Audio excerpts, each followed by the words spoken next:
What's up, Niner Faithful? Johnny Dell back again with another episode of 49ers Playbook, the channel that's trying to answer the whys and hows of the game. We're going to get back to our review of the 49ers Week 7 win over the Washington Redskins in the Mud Bowl. We had to take a break from our review to jump right on the Emmanuel Sanders trade, so if you haven't seen that video yet, check it out. I'll put the link in the description.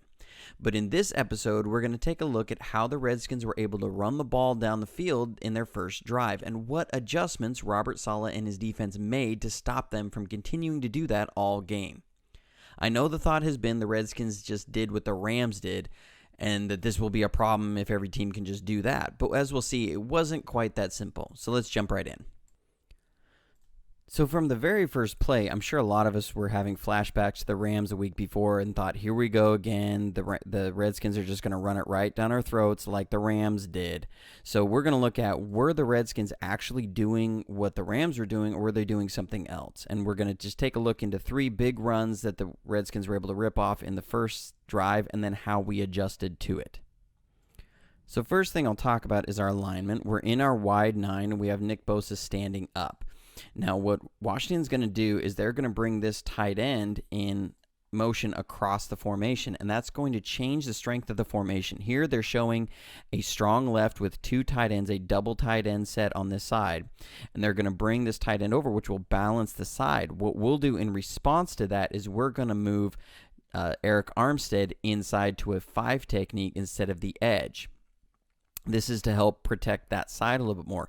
What needs to happen here is, because we're going to run a slant, is that the linebackers have to understand that shift in formation and understand that their roles are going to be changing now. So here you'll see the tight end comes in motion, and here Armstead moves into a 5 technique. So from here, we'll talk about what we're going to do. So if you remember my video from last week, we talked about how the Rams were able to run it on us. And they were doing that by widening our defensive end on the weak side and running through the backside C gap. And so here, it's almost a case of, I know that he knows that I know, so we're going to expect Washington to come out and do that. So what we do is we come with a slant with our linemen. This is what we did as a correction to the problems we were facing in the Rams game. This is what helped stop the Rams from running on us. So here we're going to slant our linemen. Now, the problem here is, before this shift, Fred Warner was responsible for the B gap. He was responsible for the B gap, but with this shift, he's going to be now responsible for the C gap, because Eric Armstead is going to go into the B gap, and then Greenlaw is going to have the outside contain. Meanwhile, Quan Alexander will be responsible here for the A gap. So with these slants, linemen are coming off the gap that they're covering, and you have other defenders coming into those spots. You have linebackers coming into those spots. The problem here is that Fred Warner is not going to account for the shift in Eric Armstead, and you'll see that on the film. So we jump back to the film here, and you're going to see at the snap, Washington's just running an off-tackle run, so they're just going to go right for the C gap, and here they'll double team and try and get up on the linebacker. And here Armstead takes on both of them, and at the snap, though, Fred Warner attacks the B gap. He's not expecting Armstead to be there, so he attacks the B gap. Quan Alexander wants to go after the A gap, but he's going to see Fred Warner going up into the A gap now, because he was at the B, and now he's going to fill into the A, which leaves the C gap open.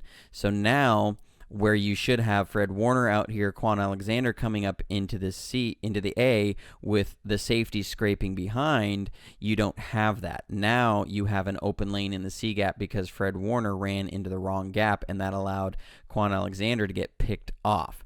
So here now you have Adrian Peterson running free into your secondary.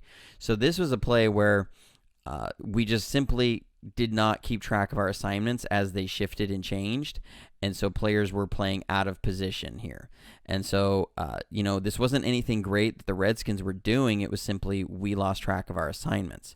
So we'll take a look at the next play after this and see what happened with that one as well.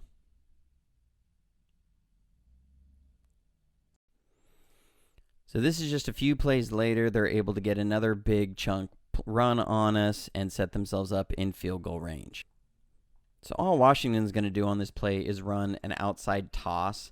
This was a play, I even ran in high school. We called it a flash, but all they're going to do is they're going to come out in a bunch formation. They're going to get crack blocks down from their receivers and then pull the tight end and the tackle out. The tight end will go out and try and set a lane, and then the tackle will go out, and they're trying to set up a lane in between the tackle and the tight end.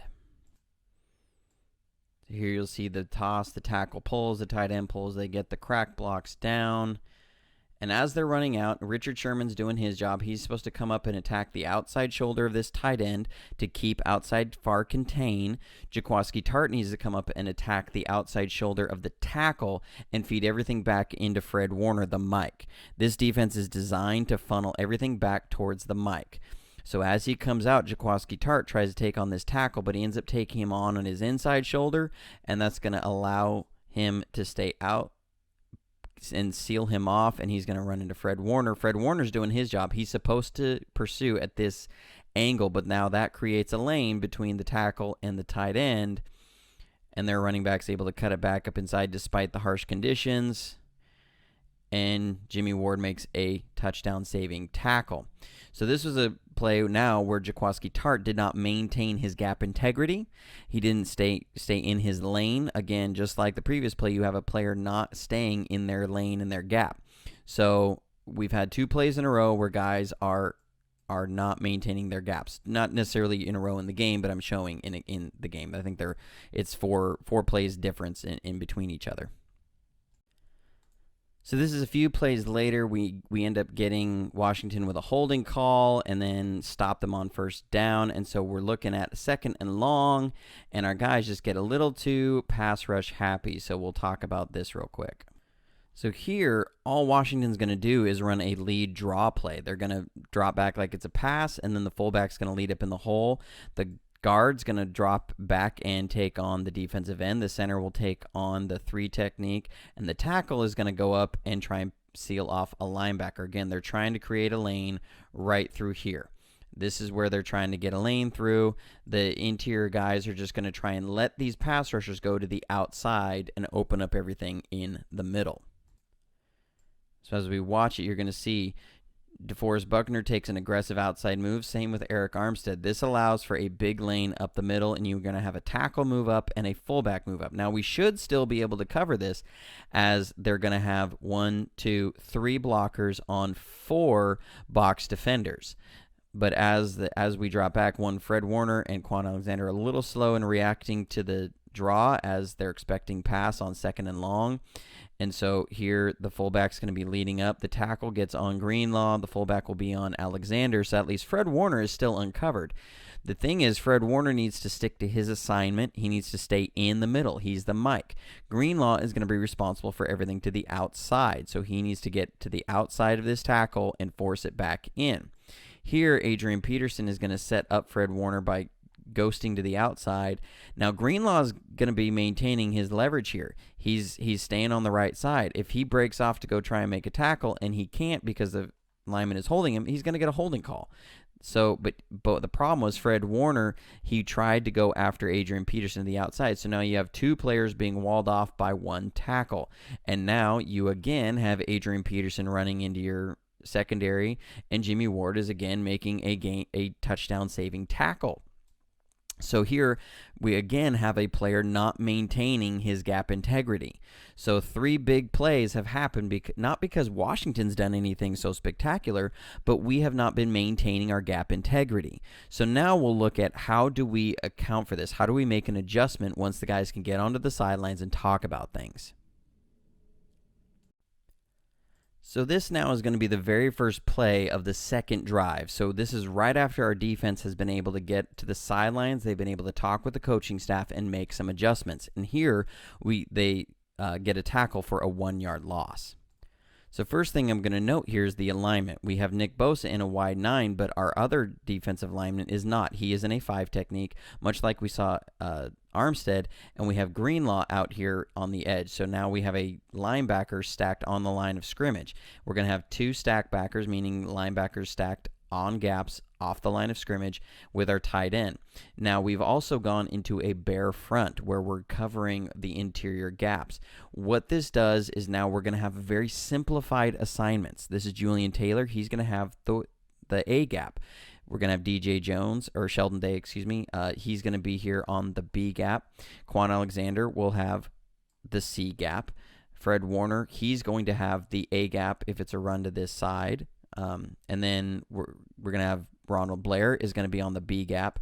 Jaworski Tart will be on the C gap, and Dre Greenlaw will have outside contain. So here you see we have every gap filled, and it's very clear who is going to be where. There's no slants, there's no shifting. It's simply you have these gaps, and it's not going to change. So what this is going to do is it's going to help our linebackers speed up. All they have to do now is read run and fill their gap. Linemen, all they have to do is read run and fill their gap. So it will speed up the defense. So on the field here, right when Washington plays run, you see these linebackers read run immediately, and they're going to fill their gaps. Quan Alexander aggressively fills his gap. Fred Warner's going to look to come up in the A gap. It's simplified. Linemen are playing their gaps. We have outside. We have our defensive tackle is taking on the double team. Julian Taylor is taking on his A gap. Ronald Blair is on his gap. Jaworski Tart's coming up in his, and we have the edge defender. And so here, right then, because we've been so simplified in our assignments, we're able to plug every gap. Quan Alexander is uncovered, and he's headed straight for Adrian Peterson, who does make him miss a tackle, just barely. But guess what? You got Nick Bosa on a tight end, which is a win all day long.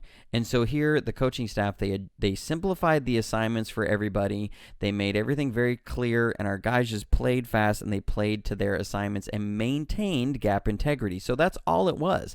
It was just simply getting to the sidelines, figuring out why things were happening the way they were, figuring out how to make an adjustment to it, and from here on out, they pretty much held the Washington run game in check. So, it's been one thing. I know we've been concerned because 2 weeks in a row, we've seen teams come out and run the ball right on us in the first drive. Well, this was a situation, I think, where the coaching staff overthought everything. They thought because Washington saw what the Rams did on film, they're going to try and do the same thing, but they didn't. And so it ended up getting their players to play out of position. And so they just went back to what we do and what we do well, and it's worked. And so we were able to maintain gap integrity pretty well for the rest of the game.